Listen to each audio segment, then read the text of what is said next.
Good morning student. Shri Ramnarayan Pandey inter college उससर में आपका स्वागत है। मैं पवन पांडे आज आपके सामने क्लास 12 फिजिक्स में आज आपको वैद्युत बल आघूर्ण की कुछ विशेष स्थितियां बताएंगे। इसके पहले वाले वीडियो में हमने क्या देखा था, वैद्युत बल आघूर्ण को हमने प्रूव किया था। वैद्युत बल आघूर्ण टाउ बराबर हमने निकाला था, यहाँ पे tau equal to pi sine theta. Tau बराबर ये आया था क्या आप लोग का, पीई साइन थीटा। ये हमने सूत्र यहाँ पे निकाल दिया था। जहाँ पे टाउ क्या होता है बच्चों, जहाँ टाउ क्या होता है, बल युग्म का आघूर्ण होता है। और पी क्या होता है आप लोग जानते हैं, पी वैद्युत द्विध्रुव होता है। ई क्या होता है, वैद्युत क्षेत्र होता है। और इनके बीच बनने वाला कोण के रूप में हम साइन थीटा। तो इस तरीके से हमने टाउ बराबर पी साइन थीटा के रूप में हम बल युग्म का आघूर्ण निकाले थे। ये सूत्र आप लोग का ड्राइव किया गया था। अब इसी सूत्र को ध्यान में रखते हुए हम इसके कुछ विशेष स्थितियों के बारे में पढ़ेंगे और उसको समझेंगे, क्योंकि ये बहुत इंपॉर्टेंट है। कुछ विशेष स्थितियां आपको सवाल लगाने के लिए जो है बहुत उपयोगकर साबित होगा। तो ये चीजें यहाँ पे देखिए, इसकी स्थितियों में नंबर पहला स्थिति है, देखिए लिखा गया है, जब वैद्युत द्विध्रुव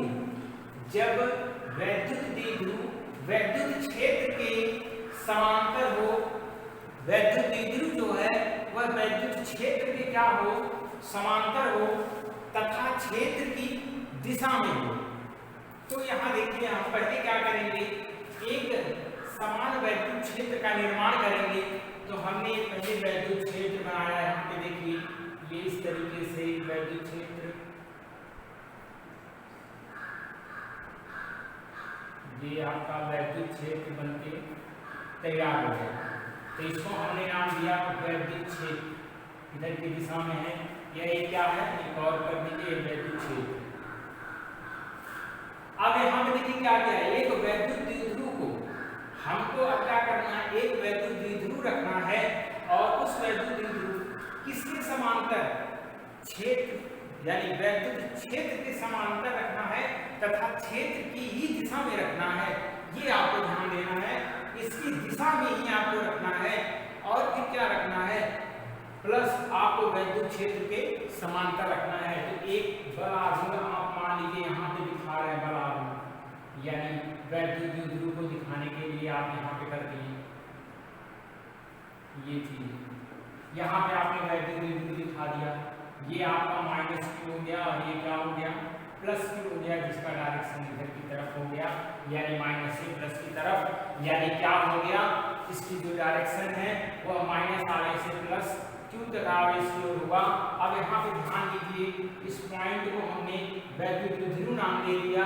यानी हम सपोज दैट इसे ए और क्या इसे मान सकते हैं, बी मान सकते हैं। तो यहाँ से आप क्या कर सकते हैं, देखिए ये वैद्युत क्षेत्र है, ये आपका क्या वैद्युत द्विध्रुव है। और यहाँ पे जो इसका डायरेक्शन है वो वैद्युत क्षेत्र की ही दिशा में है। देखिए इधर वैद्युत क्षेत्र है, इधर ही क्या है, वैद्युत द्विध्रुव भी है। तो यहाँ पे वैद्युत क्षेत्र की दिशा में भी हो गया। और क्या हो गया, देखिए यहाँ वैद्युत क्षेत्र और वैद्युत क्षेत्र की क्या देख रहे हैं आप, समांतर भी देख रहे हैं।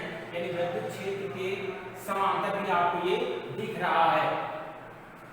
तो यहाँ पे इस दशा में क्या होता है, जो सूत्र आप पढ़े हैं तब के लिए, तब आपका यहाँ पे क्या हो जाएगा, टाउ बराबर जानते हैं, टाउ बराबर होता है क्या, पीई साइन थीटा। टाउ बराबर क्या, पीई साइन थीटा क्या होता है। अब यहाँ पे थीटा की जगह पे क्या हो जाएगा, देखिए बच्चों, थीटा बराबर क्या, 0 अंश हो जाएगा। थीटा बराबर क्या कर देंगे, 0 अंश कर देंगे। क्यों, क्योंकि इसके बीच में देखिए कोई एंगल नहीं बन रहा है, कोई कोण नहीं बन रहा है।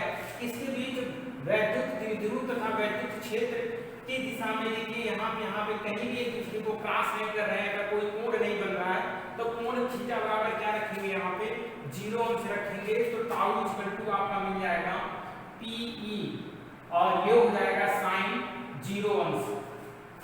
साइन जीरो का मान 0 होता है और 0 में किसी संख्या का गुणा कर देंगे तो 0 ही मान मिलेगा। अतः यहाँ पे जो आपका वर्गयुग्म का आघूर्ण मिल जाएगा वो मान क्या मिल जाएगा, 0 मिल जाएगा।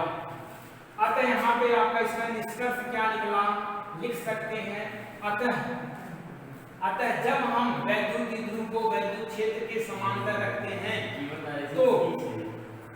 तो इस दशा में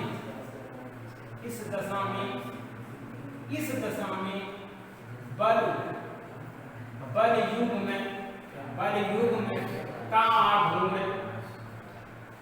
युग्म का आघूर्ण टाउ बराबर हमें 0 प्राप्त होगा, यानी कोई बल आघूर्ण नहीं लगेगा। यहाँ पे लिख सकते हैं कोई बल आघूर्ण नहीं लगेगा, कोई बल आघूर्ण नहीं लगेगा। ये आपसे बताया जा रहा है यहाँ पे कि इस दशा में जब क्या हो जाए, जो वैद्युत द्विध्रुव है वह क्या वैद्युत क्षेत्र की ही किसमें दिशा में रख दिया जा रहा है। देखिए इसी की दिशा में रख रहे हैं तो यहाँ पे आपका टाउ इक्वल टू क्या मिल जाएगा, 0 मान मिल जाएगा।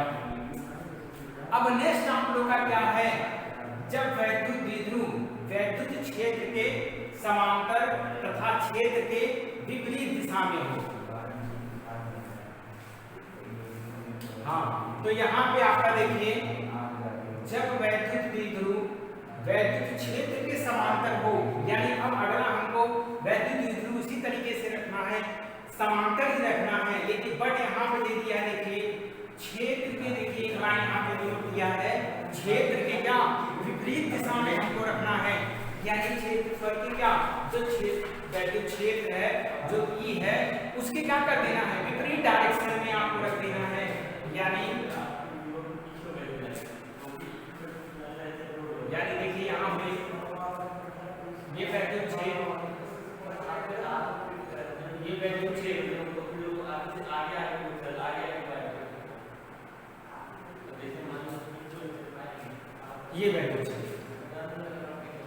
हम ये वैद्युत क्षेत्र यहाँ पे रख दिए, यहाँ पे वैद्युत क्षेत्र इसको खींच दिए यहाँ पे। अब ये जो वैद्युत क्षेत्र है, अब इस पे हमें एक ऐसा वैद्युत द्विध्रुव बनाना है जिसमें क्या हो, जिसमें आपका क्षेत्र की दिशा, देखिए क्षेत्र की दिशा के विपरीत डायरेक्शन में हो तथा क्षेत्र के क्या हो, समांतर हो। तो हमने ऐसे रख दिया, मान लीजिए यहाँ पे हमने यहाँ पे रख दिया, इसी पे ही हमने रख दिया, सपोज है मान लीजिए एक वैद्युत द्विध्रुव रखा माइनस प्लस। अब देखिए इसका डायरेक्शन हमने चेंज कर दिया, इसका डायरेक्शन हम यहाँ पे मान रहे हैं, यहाँ पे इसको नहीं मान रहे और इसको क्या करते नहीं मान रहे।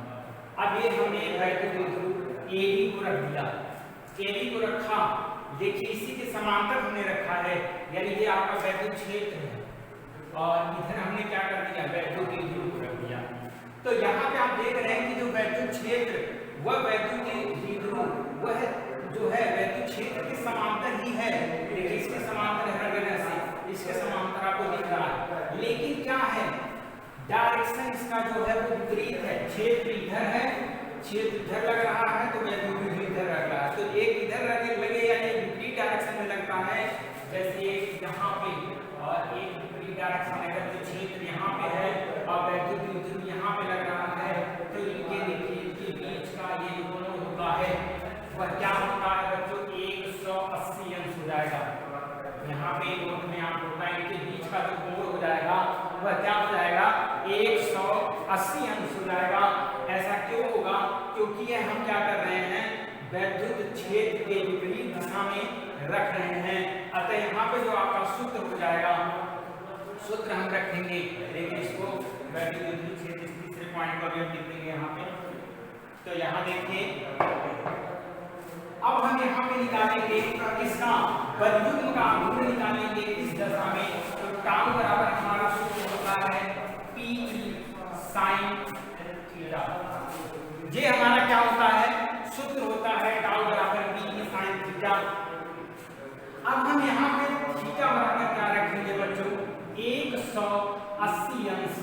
यहाँ से देखिए इस नियम से हम थीटा बराबर क्या रखेंगे 180 अंश करेंगे, तो जहाँ पे थीटा वहाँ पे 180, तो टाउ बराबर ये हो जाएगा पी हो जाएगा, और यहाँ पे साइन क्या हो जाएगा 180 अंश की हो जाएगा। यहाँ पे क्या हो गया साइन 180 अंश, और साइन 180 अंश का मान हो जाएगा पी साइन 180 को लिख सकते हैं 90 प्लस 90, तो टाउ बराबर ये पी कास 90, और कास 90 अंश का मान क्या होता है 0 होता है, तो टाउ बराबर फिर आपका मान क्या मिल गया यहाँ पे 0 मिल गया। अतः जितना देखिए ध्यान दीजिए जो आपका क्षेत्र की दिशा में रख रहे थे वही विपरीत दिशा में भी रख दे रहे हैं, तो आपका कोई बलयुग्म आघूर्ण का कार्य नहीं कर रहा है, यानी जितना ही क्षेत्र इधर लग रहा है उतना इधर लग रहा है। कहने का मतलब जो बलयुग्म का आघूर्ण है, जो बलयुग्म का आघूर्ण निकल रहा है वह इस दशा में भी क्या निकल रहा है, सेकंड वाले जो वैद्युत क्षेत्र के समांतर है इस दशा में भी आपका मान 0 आ रहा है। अतः आप लिख सकते हैं, अतः इस दशा में भी बलयुग्म का आघूर्ण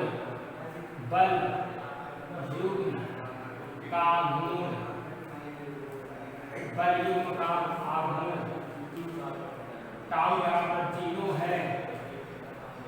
अतः कोई यहाँ पे देख सकते हैं इस पर कोई बल नहीं लग रहा है, यानी कोई बल आघूर्ण नहीं है, कोई बल आघूर्ण नहीं लग रहा है।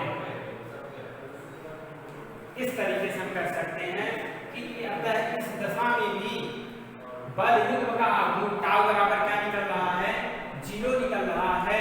अतः इस पर कोई बल आघूर्ण नहीं लग रहा है, यानी हम लिख सकते हैं टाउ बराबर 0। तो ये आपका सेकंड वाला हुआ, यानी फर्स्ट और सेकंड। तो इसको आप लोग नोट जरूर कर लीजिएगा फर्स्ट और सेकंड को। एक बार इसको फिर से देख लीजिए फर्स्ट सेकंड क्या है, उसके बाद थर्ड हम आप लोगों को बताएंगे। नंबर 1 यहाँ पे देखिए हम क्या कर रहे हैं वैद्युत बल आघूर्ण की विशेष स्थितियों में नंबर 1 है जब वैद्युत द्विध्रुव को हम वैद्युत क्षेत्र के समांतर रख रहे हैं और क्षेत्र की क्या कर रहे हैं दिशा में रख रहे हैं। तो हमने एक वैद्युत क्षेत्र इस तरीके से देखिए 1 2 3 4 5 वैद्युत क्षेत्र बनाया, सबको देखिए समांतर के लिए हमने रखा है, और ये वैद्युत क्षेत्र की दिशा कुछ इस तरीके से।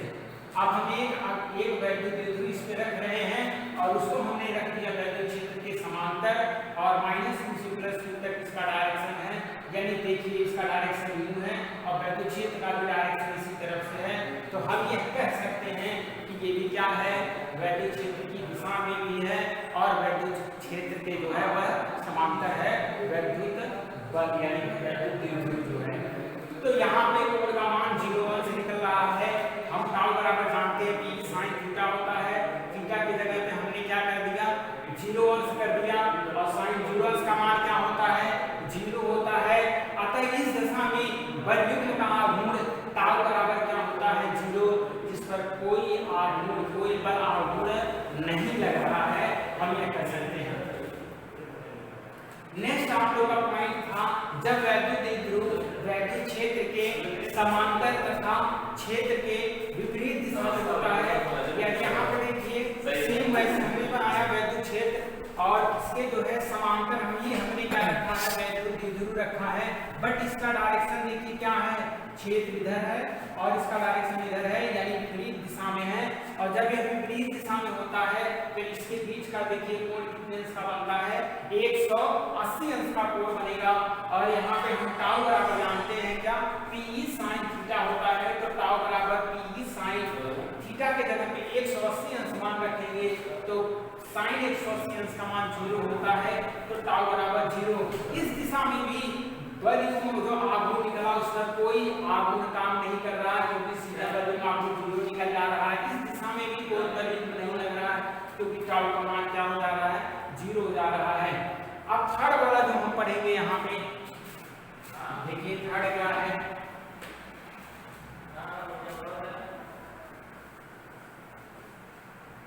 तीसरा आप लोग का है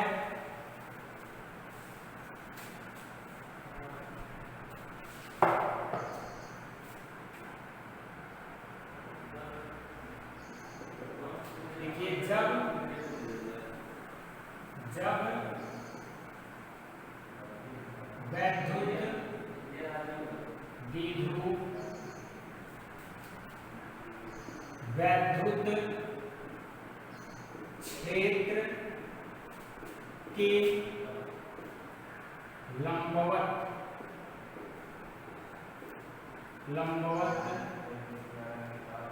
रखा हो,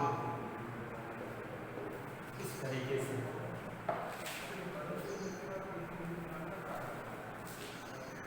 यहाँ देखिए तीसरा वाला होता है जब वैद्युत द्विध्रुव वैद्युत क्षेत्र के लंबवत रखते हैं। अब यहाँ पे क्या मतलब हो गया, जो वैद्युत क्षेत्र बनाएंगे यहाँ पे, ये देखिए आपका वैद्युत क्षेत्र हमने बनाया इस तरीके से, ये वैद्युत क्षेत्र कुछ इस तरीके से बन रहा है ये, और कुछ यहाँ पे एक लाइन और खींच दे रहे हैं। देखिए अब हमने क्या बना दिया, यहाँ पे वैद्युत क्षेत्र बना दिया जिसका डायरेक्शन कुछ इस तरीके से है।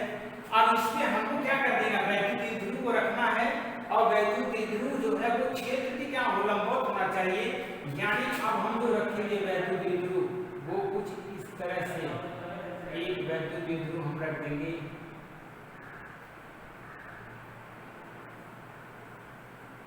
यहाँ पे हमने रख दिया, जिसका डायरेक्शन यहाँ पे दिखा दे रहे हैं -q से +q की तरफ है, और ये आपका लग रहा है यहाँ पे, इसको ये मान लीजिए, और ये क्या है b हो गया। अब यहाँ पे ध्यान दीजिए वैद्युत क्षेत्र है, वैद्युत क्षेत्र देखिए वैद्युत क्षेत्र का दिशा इधर है और वैद्युत द्विध्रुव जो है वो वैद्युत क्षेत्र की क्या है, लंबवत होता है। यानी इसके बीच इनके बीच देखिए सबके बीच कितने इसका कोण बन रहा है, 90 डिग्री का कोण बन रहा है। यानी हम ये कह सकते हैं जब वैद्युत द्विध्रुव को वैद्युत क्षेत्र के लंबवत रखा जाता है तो इन दोनों वैद्युत क्षेत्र और वैद्युत द्विध्रुव के जो बीच का कोण होता है वह समकोण होता है, यानी लंबवत, यानी 90 अंश का कोण बनेगा। तो यहाँ से आप सूत्र लगाइएगा, टाउ होता है PE sin थीटा। अब यहाँ पे थीटा बराबर यहाँ पे क्या हो जाएगा, 90 अंश हो जाएगा। अब यहाँ पे हम 90 अंश मान रखेंगे तो ये हो जाएगा टाउ PE हो जाएगा, और यहाँ पे हो जाएगा साइन 90 अंश हो जाएगा। अब साइन 90 अंश का मान आप लोग जानते हैं 1 होता है, तो यहाँ पे टाउ किसी संख्या में 1 का गुणा करेंगे तो वही संख्या ही आपको प्राप्त होती है। तो टाउ बराबर क्या हो जाएगा, PE हो जाएगा। तो ये आपका मान क्या मिला है, जब हम वैद्युत क्षेत्र जो है खींचे हैं और वैद्युत द्विध्रुव को लंबवत रखे हैं तो टाउ बराबर अब यहाँ पे आपको PE मिल गया। अतः आप लिख सकते हैं इस दशा में देखिए अगर तुलना करें तीनों का तो तीनों की तुलना करने से पता चल रहा है कि इस दिशा में आपको PE मिल रहा है, यानी बल आघूर्ण आपको प्राप्त हो रहा है। बहुत सारे में आपको 0 प्राप्त हुआ था। अतः लिख सकते हैं इस दशा में बल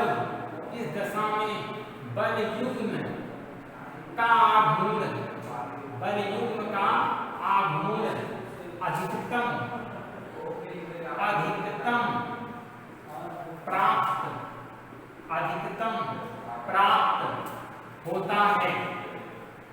अधिकतम प्राप्त होता है।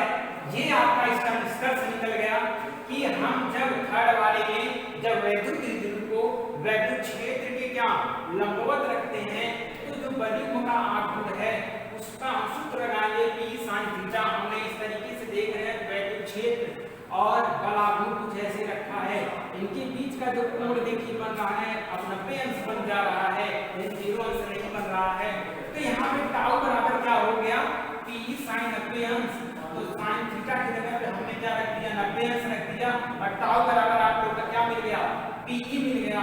अतः इस दशा में हम देख रहे हैं जो बलयुग्म का आघूर्ण है वह क्या आपको प्राप्त हो जा रहा है, अधिकतम प्राप्त हो जा रहा है। यानी आपने क्या पढ़ाया कि इनके जो है बलयुग्म आघूर्ण की विशेष स्थितियां और विशेष स्थितियों में आप लोगों ने 3 पढ़ा। पहली स्थितियों में बलयुग्म का आघूर्ण 0 मिला था, यानी कोई बल आघूर्ण आपको नहीं प्राप्त हो रहा था। दूसरे में भी बलयुग्म का आघूर्ण 0 प्राप्त हुआ, जिससे आप कह सकते हैं इस दशा में भी बलयुग्म का आघूर्ण हमें 0 यानी कोई नहीं मिल रहा है। थर्ड वाले में आप लोग पढ़े जब लंबवत रख रहे हैं तो हमें बलयुग्म का आघूर्ण प्राप्त हो रहा है और अधिकतम प्राप्त हो रहा है। इस दशा में हम अधिकतम कह कर देंगे। तो आज आप लोगों ने इस विशेष स्थितियों के बारे में पढ़ा। नेक्स्ट में हम क्या पढ़ेंगे, सतत आवेशों का वितरण और हम पृष्ठ आवेश घनत्व पढ़ेंगे। तो नेक्स्ट वीडियो में हम आप लोगों को ये बताएंगे। तब के लिए धन्यवाद।